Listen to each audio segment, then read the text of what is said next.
Women, this is for you, a little bit of relational physics.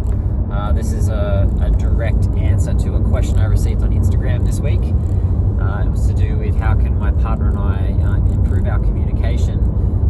Specifically, how can she get him to listen to her needs around the house more? Firstly, a little framing. How I'll describe this right now is that men are more for things. We are very much up for being helpful. And we also want to win. Remember that, because this builds off that.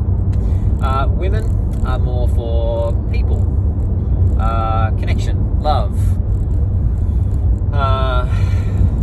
and attention. Have a feel into how nice it feels when you've got your man's undivided attention. Yeah, offer it feels pretty good, right? So really, communicating to your man needs to be at a place where there is a meeting point between his desire to be helpful and win, and your desire to have his attention. So firstly, how I would look at this is have a really clear understanding around what doesn't work in terms of getting a man's attention. For example, if you are very direct with your man and say, I want this done now, it's not really going to land for him. He's likely going to he may not think like this, but it'll kind of arrive in his system this way, as if you've just used your masculine up against his masculine, and internally he's like, bro, why would I help you out? What have you done for me lately? He's externally not saying that. He's probably not even internally connecting with it, but that's how it occurs to his nervous system, right? It doesn't land in him in a deep way that inspires him to take action, especially if he's already doing something. Yeah, it'll feel like you're nagging. It may even feel like it's his mum nagging, and it'll be a burden because it's just another thing for him to do.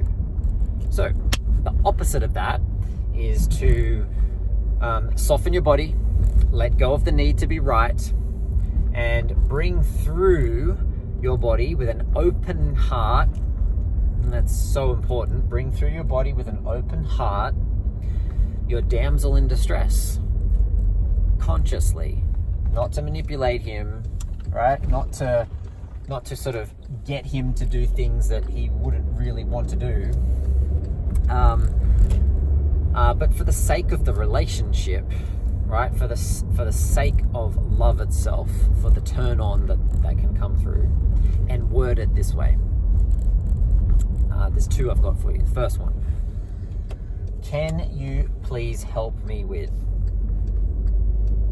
Can you please help me with? Please help me. Okay? Something to do with being helpless. What that will stir up in his system is the desire to help. Crazy, I know.